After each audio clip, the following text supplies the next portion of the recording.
Hey guys, my name is Nick and welcome back to the channel, and in this quick video we're going to be looking at magnetic storage options instead of that traditional army foam tray style.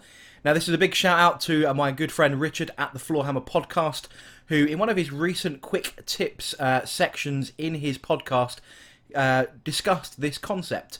And I've now adopted that and I'm going to show you exactly how I've done that following his quick guide. So let's get straight into the video.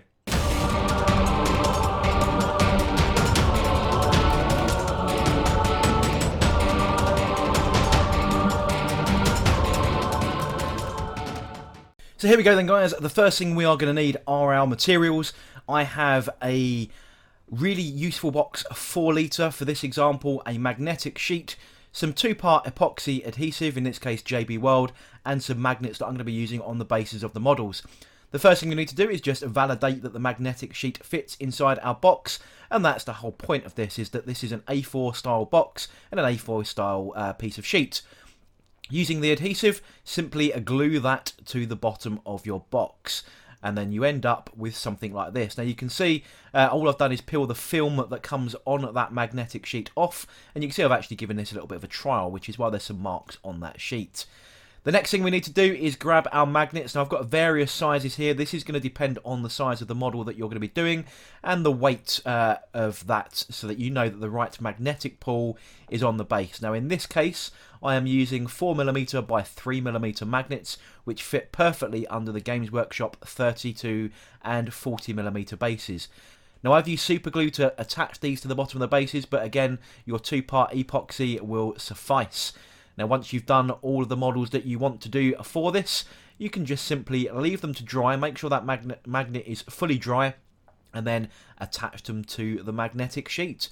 And as you can see here, just at that jaunty angle, they hold perfectly well inside your carry case, and perfect for transport. Now all I've done is just put the rest of this little mini force here. It's about 1,000 points worth of models all just in there so far. But you know what, you can put plenty more into this, and you can see here the expansion that I've got, which is almost another 1,000 points worth of models. So we can get about 1,500 to 2,000 points ish worth of Marines into just one of these 4 litre boxes. Now obviously you can use deeper ones for bigger models. Now this is the 9 litre version from Really Useful Box. And again, just stick that magnetic sheet in, and then you can stick things like dreadnoughts, tanks, large monsters, knights and so on inside one of these with exactly the same ease. Using a slightly bigger magnet this time, I think I've used 8mm by 3mm for these.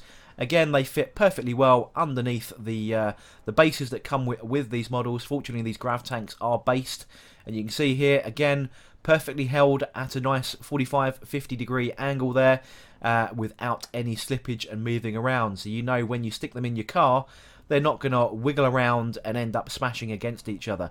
And just put another one in there just to show you. In this example, we can get about 4 Redemptors and a couple of repulsor tanks into this kind of box. You can get about 6 knights into here as well, or 6 large monstrous creatures. And because they're exactly uniform size, they stack quite nicely together, exactly like shown in the picture. So there we go then guys, that is following the Floorhammer Podcast's guide to how to make a relatively cheap magnetic storage option for your miniature wargames. The pricing is pretty cheap, right? So those boxes are around about £5 to £7 each. Your magnets are around about £5 to £7 for about 50, so you can do about 50 models for that. The JB Weld is about £7 for the tubes of that. Epoxy resin's probably going to be a very similar price, and the magnetic sheets were about £4 each off of eBay. So for about a total of £20, you can store approximately 1,500 to 2,000 points worth of models in a single case. A bit more if you go for the deeper boxes, but you know what?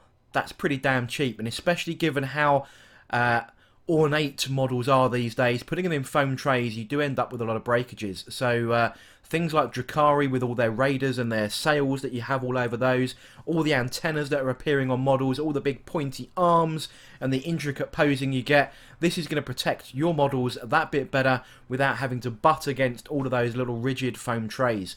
So I'm sold, I'm convinced. I'm going to be doing a lot more magnetic storage for my models going forwards, and I hope you enjoyed this video, hope you found it useful, and if you do, don't forget to like, comment and subscribe, and I shall catch you guys on the next video.